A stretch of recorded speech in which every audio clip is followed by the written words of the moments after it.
তো এই গুমের উপরে আজকে গুম প্রতিরোধ এবং প্রতিকারের জন্য একটা ল, এটা অনেকদিন এটা নিয়ে যথেষ্ট ডিবেট হয়েছে, হওয়ার পর আজকে এটা চূড়ান্তভাবে অনুমোদন হয়েছে। এই অধ্যাদেশে গুমকে সংজ্ঞায়নের পাশাপাশি চলমান অপরাধ মানে কন্টিনিউম অফেন্স হিসাবে বিবেচনা করে মৃত্যুদণ্ড সহ কঠোর শাস্তির বিধান রাখা হয়েছে। 1, 2, গোপন আটক কেন্দ্র স্থাপন, আয়নাঘর, যেগুলো আয়নাঘর নামে পরিচিত, স্থাপন ব্যবহারকে শাস্তিযোগ্য অপরাধ হিসেবে ঘোষণা করা হয়েছে। মানে আপনি স্থাপন এবং এটা ব্যবহারকে শাস্তিযোগ্য অপরাধ হিসেবে ঘোষণা করা হয়েছে। 3, জাতীয় মানবাধিকার কমিশন গুম সংক্রান্ত অভিযোগ গ্রহণ ও তদন্তের কমিশনকে গুম সংক্রান্ত অভিযোগ গ্রহণ ও তদন্তের ক্ষমতা প্রদান করা হয়েছে। 4 হচ্ছে খসড়া এই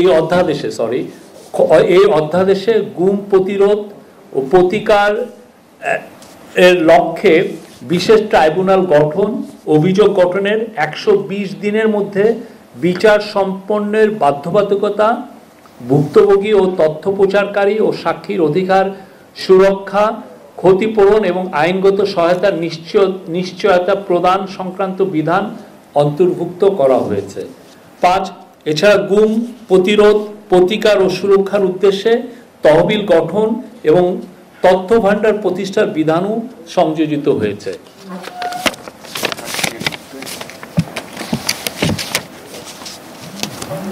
আর আপনি জানেন যে এই গুম সংক্রান্ত একটা ইন্টারন্যাশনাল কনভেনশন আছে, যেটার নাম হচ্ছে international convention for the protection of all persons from enforced disappearance. এটা বাংলাদেশ গত বছর 29 আগস্ট উপদেষ্টা পরিষদ এটার অ্যাপ্রুভ করেছেন এবং বাংলাদেশ এটার অংশীদার হয়েছে। এই অংশীদারের এই পুরো লটা এই কনভেনশনকে ফলো করে আমরা ওইটাকে স্ট্যান্ডার্ড মেনে আমরা এই লটা, এই অধ্যাদেশটা তৈরি করা হয়েছে। আর এই অধ্যাদেশের উক্ত কনভেনশনের আলোকে এবং সংবিধানের সংরক্ষিত জীবন ও ব্যক্তি স্বাধীনতার অধিকার কার্য করার উদ্দেশ্যে গুম প্রতিরোধ, প্রতিরক্ষার জন্যই এই আইনটাকে করা হয়েছে, প্রণয়ন করা হয়েছে। এই ছিল, এটা নিয়ে আপনি গত 30 অক্টোবর এটা নিয়ে যথেষ্ট ডিবেট হয়, তারপরে অনেকগুলো বিষয় আসে, সেগুলো এই গত এক সপ্তাহে এটাকে ইনকর্পোরেট করে আজকে এটাকে ফাইনাল ক্যাবিনেটে আসে এবং এই ক্যাবিনেট প্রফেসর মোহাম্মদ ইউনূসের নেতৃত্বে আজকে এটা অ্যাপ্রুভ করেছেন। এটা বাংলাদেশের একটা ঐতিহাসিক ল। এর ফলে বাংলাদেশে আর কোনো ফ্যাসিস্ট গভর্নমেন্ট এসে দেশে গুমের রাজত্ব চালাতে পারবে না এবং দেশের কোনো আয়নাঘর তৈরি হবে না। আর এছাড়া আজকে লজিস্টিক একটা নীতিমালা প্রণয়ন করা হয়েছে। আপনারা জানেন নীতিমালা কোনো ল না, বাট একটা নীতিমালা থাকলে যেটা হয় যে গভর্নমেন্ট তার কাজগুলো ঠিক মতো করতে পারে, মানে একটা দিক নির্দেশনা পায়। সেই দিক নির্দেশনা আজকে লজিস্টিকের খুবই একটা ইম্পর্টেন্ট একটা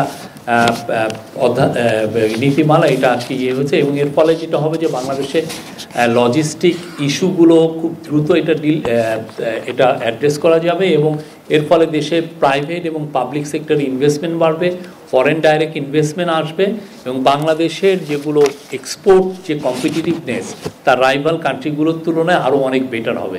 আপনি জানেন বাংলাদেশে আমরা যদি এখন একটা পণ্য রপ্তানি করতে যাই, সেটা চিটাং পোর্টেই দেখা যাচ্ছে যে কোনো সময় 11 দিনের মতো এটা পড়ে থাকতে হয়, তার শিপমেন্টে এত দেরি হয়। তো এই লজিস্টিক নীতিমালা যদি আমরা বাস্তবায়ন করতে পারি, তাহলে যেটা হবে যে বাংলাদেশে পণ্য পরিবহন এবং পণ্যর অ্যাভেলেবিলিটি এগুলো খুব দ্রুত সবার কাছে পৌঁছবে এবং আমরা এক্সপোর্টও খুব দ্রুত করতে পারবো। ফলে যেটা হবে যে বিদেশি কোম্পানিগুলো মোর ইন্টারেস্টেড থাকবে বাংলাদেশে ইনভেস্ট করতে। তো এটা 2024 সালে এরকম একটা নীতি করা হয়েছিল, কিন্তু দেখা যাচ্ছে যে ওইটাকে আবার রিঅ্যাসেস করে একটা সচিব কমিটি রিঅ্যাসেস করে দেখেছে যে এটা অনেক ইট ফেল শর্ট অফ এক্সপেকটেশন, এটার কিছুই এটা বেয়ার বোনস ছিল এবং যেটা হয়েছে যে এটার পুরো 2-3 পৃষ্ঠা জুড়ে শেখ মুজিবের বন্দনা ছিল। এটা জুনে এটাকে চেঞ্জ করে এটা ট্রান্সপোর্ট এবং ব্রিজেস ডিভিশনের যে সচিব ছিলেন তৎকালীন এহসানুল হক, উনি এখন আমাদের জনপ্রশাসন সচিব, তার নেতৃত্বে একটি কমিটি গঠন করে এবং কমিটি এই একটা ফাইনাল একটা ড্রাফট তৈরি করে। তো এইটা মূল ফোকাসটা হচ্ছে যে 2050 সালের মধ্যে আমাদের যে লজিস্টিক্যাল যে ইস্যুগুলো, আমরা ফোকাসটা থাকবে হচ্ছে মোর অন রেলওয়ে এবং নৌ পরিবহনের উপরে। আপনি জানেন বাংলাদেশের বিশাল পরিমাণ এখনও 3000-এর মতো কিলোমিটার ন্যাভিগেবল নৌ রুট আছে এবং পরিবহন রেলও 3000 কিলোমিটার আছে, কিন্তু এটার আমরা ম্যাক্সিমাম ইউজ করতে পারি না। বিশেষ করে নৌয়ের ক্ষেত্রে দেখা যাচ্ছে যে 7 মাস আমাদের নদীগুলো খুব ভালো ন্যাভিগেবল থাকে, কিন্তু তারপর আমরা এটা ম্যাক্সিমাম ইউটিলাইজ করতে পারি না। এদের যাতে ম্যাক্সিমাম ইউটিলাইজেশন হয় সেই বিষয়ে এটা জোরদার করা হয়েছে। আর এইখানে ইনভেস্টমেন্টগুলো প্রাইভেটও আসতে পারে, পাবলিক ইনভেস্টমেন্ট এবং বা পিপিপি মানে প্রাইভেট পাবলিক পার্টনারশিপ মডেলেও ইনভেস্টমেন্ট এখানে সহায়তার মানে এনকারেজমেন্ট করা হয়েছে।